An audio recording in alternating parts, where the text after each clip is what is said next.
ਸੋਚਾਂ ਦਾ ਸਫ਼ਰ ਡਾਕਟਰ ਤਾਹਿਰ ਦੇ ਨਾਲ ਇੱਕ ਪੰਜਾਬੀ ਸੀਰੀਜ਼ ਦੇ ਵਿੱਚ ਇੱਕ ਨਵੀਂ ਸੋਚ ਲੈ ਕੇ ਆਏ ਹਾਂ ਤੁਹਾਡੇ ਵਾਸਤੇ। ਔਰ ਇਹ ਸੋਚ ਬੜੀ ਇੰਪੋਰਟੈਂਟ ਆ, ਬੜੀ ਅਹਿਮ ਆ ਤੇ ਇਸ ਦੇ ਬਾਰੇ 'ਚ ਸਾਨੂੰ ਗੌਰ ਕਰਨਾ ਚਾਹੀਦਾ ਹੈ। ਜੇ ਤੁਸੀਂ ਇਹ ਵੀਡੀਓ ਆਖਰ ਤੱਕ ਦੇਖੋਗੇ ਤੇ ਹੋ ਸਕਦਾ ਹੈ ਕਿ ਇਹ ਸੋਚ ਤੁਹਾਡੀ ਜ਼ਿੰਦਗੀ ਬਦਲ ਦੇਵੇ।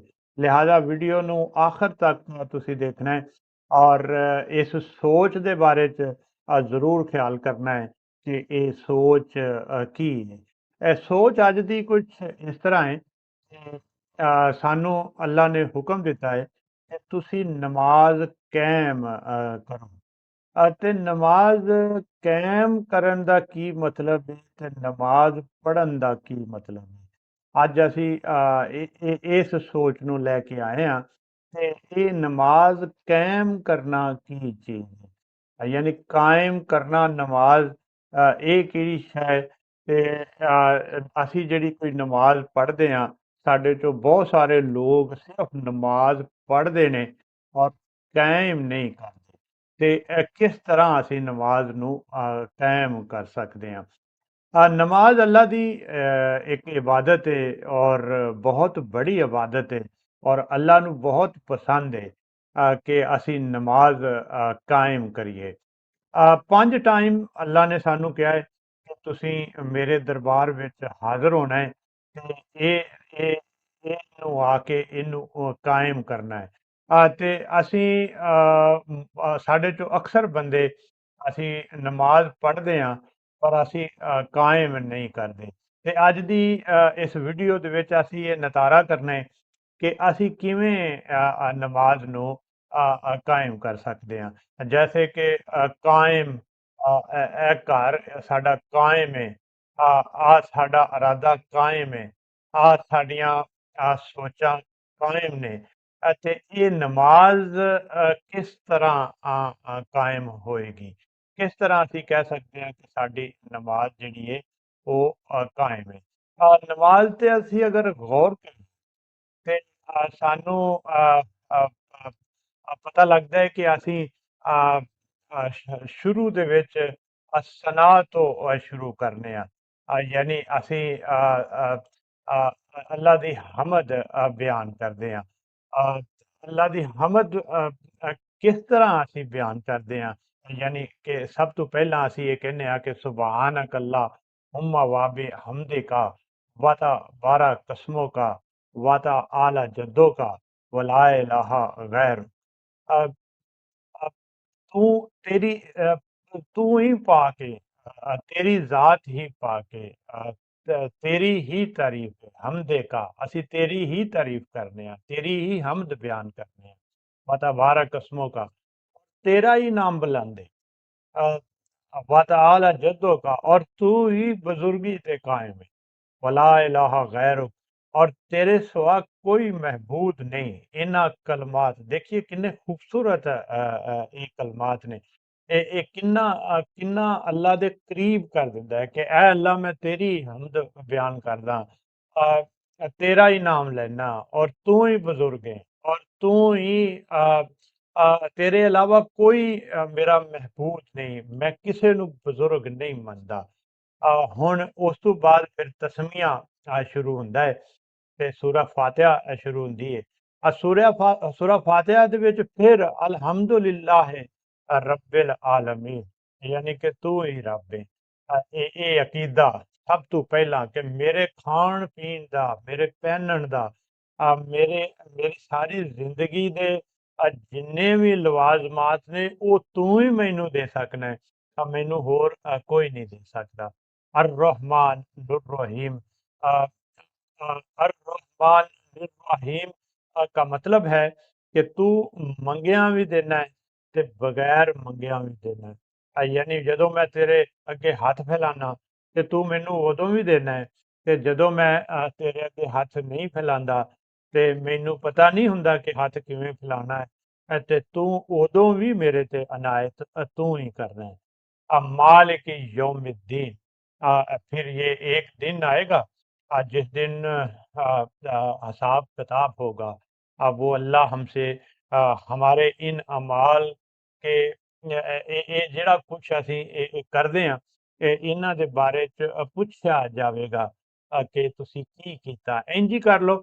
ਜਿਵੇਂ ਅਸੀਂ ਇੱਕ ਟ੍ਰੇਨ ਤੇ ਸਫ਼ਰ ਕਰ ਰਹੇ ਹਾਂ ਤੇ ਸਾਡੇ ਜ਼ਿਹਨ ਦੇ ਵਿੱਚ ਹੈ ਕਿ ਜਦੋਂ ਅਸੀਂ ਟ੍ਰੇਨ ਦਾ ਸਫ਼ਰ ਖਤਮ ਹੋਇਆ ਤੇ ਅਸੀਂ ਉਤਰੇ ਤੇ ਸਾਨੂੰ ਇੱਕ ਬੰਦਾ ਕੋਈ ਸਾਨੂੰ ਤਾਕਤ ਪੁੱਛੇਗੀ ਕਿ ਤੁਸੀਂ ਟ੍ਰੇਨ ਦੇ ਵਿੱਚ ਕਿਸੇ ਦਾ ਹੱਕ ਤੇ ਨਹੀਂ ਖਾਧਾ, ਕਿਸੇ ਨੂੰ ਧੱਕਾ ਤੇ ਨਹੀਂ ਦਿੱਤਾ, ਕਿਸੇ ਦੀ ਜਗ੍ਹਾ ਤੇ ਨਹੀਂ ਬੈਠ ਗਏ, ਕਿਸੇ ਦੇ ਨਾਲ ਬਦਕਲਾਮੀ ਤਾਂ ਨਹੀਂ ਕੀਤੀ, ਕਿਸੇ ਦੀ ਚੁਗਲੀ ਤਾਂ ਨਹੀਂ ਕੀਤੀ, ਕੋਈ ਝੂਠ ਤਾਂ ਨਹੀਂ ਬੋਲਦੇ ਰਹੇ। ਤੁਸੀਂ ਕੀ ਕਰਦੇ ਰਹੇ ਹੋ? ਉਹ ਟ੍ਰੇਨ ਦਾ ਸਫ਼ਰ ਜਦੋਂ ਖਤਮ ਹੁੰਦਾ ਹੈ ਤੇ ਸਾਡੇ ਜ਼ਿਹਨ ਦੇ ਵਿੱਚ ਫਿਰ ਇਹ ਇੱਕ ਚੀਜ਼ ਹੁੰਦੀ ਹੈ ਕਿ ਅਸੀਂ ਬਿਲਕੁਲ ਠੀਕ ਰਹੀਏ, ਕਿਉਂਕਿ ਇੱਕ ਪੁੱਛਣ ਵਾਲਾ ਸਾਨੂੰ ਪੁੱਛੇਗਾ, ਮਾਲਿਕ ਯੌਮਿੱਦੀਨ। ਤੇ ਉਹ ਉਸ ਦਿਨ ਦਾ ਮਾਲਕ ਹੈ ਜਿਸ ਦਿਨ ਹਿਸਾਬ ਕਿਤਾਬ ਹੋਏਗਾ। ਫਿਰ ਅਸੀਂ ਪੜ੍ਹਨੇ ਆ, ਇਯਾਕਾ ਨਅਬੁਦੁ व इय्याका नस्तईन।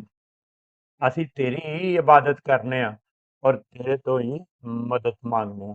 ਇਹ ਇੱਕ ਜੁਮਲਾ ਇਨਸਾਨ ਨੂੰ ਮੱਟੀ ਤੋਂ ਉਠਾ ਕੇ ਤੇ ਇੰਜ ਲੱਗਦਾ ਹੈ ਕਿ ਜਿਵੇਂ ਆਸਮਾਨ ਦੀ ਬੁਲੰਦੀਆਂ ਤੱਕ ਪਹੁੰਚਾ ਦਿੰਦਾ ਹੈ। ਯਾਨੀ ਅਸੀਂ ਜਦੋਂ ਅੱਲਾ ਤੋਂ ਇਲਾਵਾ ਕਿਸੇ ਤੋਂ ਉਮੀਦ ਲਗਾ ਕੇ ਬੈਠੇ ਹੁੰਦੇ ਆ ਤੇ ਇੰਝ ਲੱਗਦਾ ਹੈ ਕਿ ਜਿਵੇਂ ਅਸੀਂ ਮਿੱਟੀ ਦੇ ਉੱਤੇ ਲੈਟੇ ਹੋਏ ਆ ਔਰ ਫਿਰ ਜਦੋਂ ਅਸੀਂ ਉਹ ਉਮੀਦ ਅੱਲਾ ਤੋਂ ਸਿਰਫ ਲਗਾਉਂਦੇ ਆ ਔਰ ਬਾਕੀ सॉरी और बाकी किसी तो साਡੀ उम्मीद नहीं होती। मालिक यौमिद्दीन इय्याका नअबुदु व इय्याका नस्तईन, कि तुझसे ही मदद मांगते हैं और तेरी ही हम इबादत करते हैं। तो अल्लाह की इबादत करना और अल्लाह से ही मदद मांगना नमाज कायम करने का असल मतलब है। असल मतलब नमाज के ਨਮਾਜ਼ ਦੇ ਕਾਇਮ ਕਰਨ ਦਾ ਇਹ ਕਿ ਅਸੀਂ ਜਿਹੜਾ ਵਾਅਦਾ ਕੀਤਾ ਹੈ 5 ਟਾਈਮ ਜਾ ਕੇ ਸਫ਼ ਤੇ ਖੜੇ ਹੋ ਕੇ ਸਰ ਨੂੰ ਜ਼ਮੀਨ ਤੇ ਰੱਖ ਕੇ ਅਸੀਂ ਇਹ ਕਿਹਾ ਹੈ ਕਿ ਤੂੰ ਹੀ ਤਾਕਤ ਵਾਲਾ ਹੈ, ਤੂੰ ਹੀ ਬਜ਼ੁਰਗ ਹੈ, ਤੂੰ ਹੀ ਸਾਨੂੰ ਸਾਡੀ ਜ਼ਿੰਦਗੀ ਦੇ ਸਕਣਾ ਹੈ, ਤੂੰ ਹੀ ਸਾਨੂੰ ਮੌਤ ਦੇ ਸਕਦਾ ਹੈ, ਤੂੰ ਹੀ ਫਾਇਦਾ ਦੇ ਸਕਦਾ ਹੈ ਤੇ ਤੂੰ ਹੀ ਨੁਕਸਾਨ ਦੇ ਸਕਦਾ ਹੈ। ਤੇ ਦੇਖੋ ਤੁਸੀਂ ਹਜ਼ਾਰਾਂ ਲੋਕਾਂ ਤੋਂ ਬਚ ਕੇ ਹਜ਼ਾਰਾਂ ਲੋਕਾਂ ਦੇ ਚੁੰਗਲ ਤੋਂ ਬਚ ਕੇ ਸਿਰਫ ਅੱਲਾ ਦੀ ਜ਼ਾਤ ਦੇ ਸਾਹਮਣੇ ਆ ਗਏ ਹੋ। ਹੁਣ ਤੁਸੀਂ ਇਹੋ ਹੀ ਕਹੀ ਜਾਂਦੇ ਹੋ ਕਿ ਤੂੰ ਹੀ ਸਾਡਾ ਮਾਲਕ ਹੈ, ਤੂੰ ਹੀ ਸਾਨੂੰ ਦੇਣ ਵਾਲਾ ਹੈ। ਤੇ ਇਹ ਚੀਜ਼ ਜਿਹੜੀ ਹੈ ਇਹ ਸਾਡਾ ਮਰਤਬਾ ਕਿੰਨਾ ਬੁਲੰਦ ਕਰ ਦਿੰਦੀ ਹੈ ਤੇ ਮੱਟੀ ਤੋਂ ਉਠਾ ਕੇ ਆਸਮਾਨ ਦੀਆਂ ਬੁਲੰਦੀਆਂ ਤੱਕ ਲੈ ਜਾਂਦੀ ਹੈ। ਅਤੇ ਨਮਾਜ਼ ਕਾਇਮ ਕਰਨ ਦਾ ਮਤਲਬ ਇਹ ਹੋਇਆ ਕਿ ਅਸੀਂ ਜਿਹੜਾ ਅੱਲਾ ਦੇ ਸਾਹਮਣੇ ਖੜੇ ਹੋ ਕੇ ਵਾਅਦਾ ਕੀਤਾ ਹੈ ਕਿ ਤੂੰ ਤੇਰੀ ਹੀ ਇਬਾਦਤ ਕਰਨੇ ਆ ਔਰ ਤੂੰ ਹੀ ਸਾਡੀ ਮਦਦ ਕਰ ਸਕਣਾ ਹੈ, ਤੇ ਸਾਨੂੰ ਆਮ ਜ਼ਿੰਦਗੀ ਦੇ ਵਿੱਚ ਵੀ ਫਿਰ ਇਹੋ ਹੀ ਪਰਫਾਰਮ ਕਰਨਾ ਚਾਹੀਦਾ ਹੈ। ਲੋਕਾਂ ਕੋ ਬੇਜਾ ਡਰਨਾ, ਲੋਕਾਂ ਦੇ ਸਾਹਮਣੇ ਬੇਜਾ ਝੁਕਣਾ, ਬੇਜਾ ਤਾਰੀਫ ਕਰਨੀ ਔਰ ਲੋਕਾਂ ਨੂੰ ਨੁਕਸਾਨ ਪਹੁੰਚਾਉਣਾ ਔਰ ਅੱਲਾ ਦੇ ਹੁਕਮ ਦੀ ਅਦੂਲੀ ਕਰਨੀ ਔਰ ਅੱਲਾ ਦੇ ਹੁਕਮ ਦੀ ਨਾਫਰਮਾਨੀ ਕਰਨੀ ਔਰ ਜੋ ਅੱਲਾ ਨੇ ਅਹਕਾਮ ਦਿੱਤੇ ਨੇ ਉਹਨਾਂ ਤੋਂ ਹਟ ਜਾਣਾ ਅਸਲ ਦੇ ਵਿੱਚ ਨਮਾਜ਼ ਕਾਇਮ ਕਰਨਾ ਨਹੀਂ ਹੈ। ਕੁਝ ਲੋਕ ਬੜੇ ਤਵਾਤਰ ਦੇ ਨਾਲ ਬੜੀ ਦਿਲ ਜਮੀ ਦੇ ਨਾਲ ਨਮਾਜ਼ ਰੈਗੂਲਰਲੀ ਪੜ੍ਹਦੇ ਨੇ, ਲੇਕਿਨ ਉਹ ਨਮਾਜ਼ ਨੂੰ ਕਾਇਮ ਨਹੀਂ ਕਰਦੇ। ਯਾਨੀ ਕਿ ਉਹ ਫਿਰ ਜਦੋਂ ਨਮਾਜ਼ ਪੜ੍ਹਦੇ ਨੇ ਤੇ ਫਿਰ ਜਾ ਕੇ ਕਹਿੰਦੇ ਨੇ ਕਿ ਰਿਸ਼ਵਤ ਲੈਣਾ ਕੀ ਕਰੀਏ ਜੀ, ਹੁਣ ਗੁਜ਼ਾਰਾ ਨਹੀਂ ਹੁੰਦਾ, ਜੀ ਕਮਿਸ਼ਨ ਲੈਣਾ ਔਰ ਨਹੀਂ ਜੀ ਬਸ ਚੱਲਦਾ ਹੈ, ਫਿਰ ਹੁਣ ਕੀ ਕਰੀਏ, ਅੱਜ ਫਲਾਂ ਦੀ ਮਜਬੂਰੀ ਆ ਗਈ ਸੀ, ਮੈਂ ਕਿਸੇ ਅਦਾਲਤ 'ਚ ਬੈਠਾ ਤੇ ਮੈਂ ਅੱਲਾ ਦੇ ਹੁਕਮ ਦੇ ਮੁਤਾਬਕ ਨਹੀਂ ਫੈਸਲਾ ਕਰ ਰਿਹਾ, ਮੈਂ ਆਪਣਾ ਮਜਬੂਰੀ ਜ਼ਾਹਿਰ ਕੀਤੀ ਜਾ ਰਿਹਾ। ਜੇ ਮੈਂ ਕਿਸੇ ਹੋਰ ਜਗ੍ਹਾ ਤੇ ਬੈਠਾ ਕਿਸੇ ਮਹਿਕਮੇ 'ਚ ਬੈਠਾ ਤੇ ਮੈਂ ਇਹੋ ਹੀ ਦੱਸੀ ਜਾ ਰਿਹਾ, ਇਹ ਜੀ ਇੰਝ ਹੀ ਚੱਲਦਾ ਏ, ਇਹ ਜੀ ਫਿਰ ਇੰਝ ਹੀ ਕਰਨਾ ਪੈਂਦਾ ਹੈ। ਨਮਾਜ਼ ਤਾਂ ਜੀ ਬਿਲਕੁਲ ਮੈਂ ਪੜ੍ਹਨਾ, 5 ਟਾਈਮ ਪੜ੍ਹਨਾ, ਪਰ ਫਿਰ ਉਹਨਾਂ ਪੈਸਿਆਂ ਦੇ ਨਾਲ ਹੀ ਮੈਂ ਉਮਰਾ ਕੀਤੀ ਜਾ ਰਿਹਾ, ਲੋਕਾਂ ਨੂੰ ਦਿਖਾਵਾ ਦਿਖਾਈ ਜਾ ਰਿਹਾ, ਔਰ ਫਿਰ ਮੈਂ ਨਮਾਜ਼ ਨੂੰ ਕਾਇਮ ਨਹੀਂ ਕਰ ਸਕਦਾ। ਨਮਾਜ਼ ਕਾਇਮ ਕਰਨ ਦਾ ਮਤਲਬ ਇਹ ਕਿ ਤੁਸੀਂ ਅੱਲਾ ਦਾ ਹੁਕਮ ਮੰਨੋਗੇ, ਅੱਲਾ ਤੋਂ ਇਲਾਵਾ ਕਿਸੇ ਦਾ ਹੁਕਮ ਨਹੀਂ ਮੰਨੋਗੇ। ਤੁਸੀਂ ਅੱਲਾ ਦੇ ਸਾਹਮਣੇ ਝੁਕੋਗੇ, ਅੱਲਾ ਤੋਂ ਇਲਾਵਾ ਕਿਸੇ ਦੇ ਸਾਹਮਣੇ ਨਹੀਂ ਝੁਕੋਗੇ। ਤੁਸੀਂ ਅੱਲਾ ਨਾਲ ਉਮੀਦ ਲਗਾਓਗੇ, ਅੱਲਾ ਤੋਂ ਇਲਾਵਾ ਕਿਸੇ ਦੇ ਨਾਲ ਉਮੀਦ ਨਹੀਂ ਲਗਾਓਗੇ। ਤੁਹਾਨੂੰ ਕੋਈ ਡਰ ਔਰ ਖੌਫ ਨਹੀਂ ਹੋਏਗਾ। ਕਿਆ ਤੁਹਾਡਾ ਇਹ ਯਕੀਨ ਨਹੀਂ ਆ, ਕਿਆ ਸਾਡਾ ਇਹ ਯਕੀਨ ਨਹੀਂ ਆ ਕਿ ਉਹ ਅੱਲਾ ਜ਼ਿੰਦਾ ਹੈ, युल कय्यूम है और कायम है।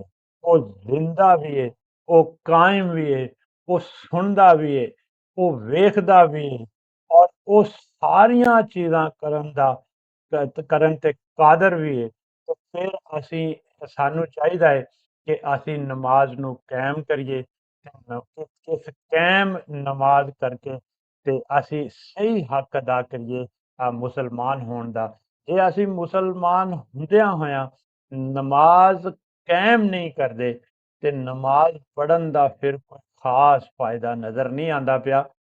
ਮੇਰੀ ਇਸ ਸੋਚ ਦੇ ਨਾਲ ਤੁਸੀਂ ਕਿੰਨਾ ਇਤਫਾਕ ਕਰਦੇ ਹੋ, ਕਿੰਨਾ ਇਤਫਾਕ ਨਹੀਂ ਕਰਦੇ, ਮੈਨੂੰ ਇੰਤਜ਼ਾਰ ਰਹੇਗਾ ਤੁਹਾਡੇ ਕਮੈਂਟ ਦਾ, ਕਿ ਤੁਸੀਂ ਕਮੈਂਟ 'ਚ ਆ ਕੇ ਤਾਂ ਮੈਨੂੰ ਦੱਸੋ ਕਿ ਨਮਾਜ਼ ਕਾਇਮ ਕਰਨ ਦਾ, ਨਮਾਜ਼ ਪੜ੍ਹਨ ਦਾ ਕੀ ਮਤਲਬ ਹੈ। ਬਹੁਤ ਸ਼ੁਕਰੀਆ।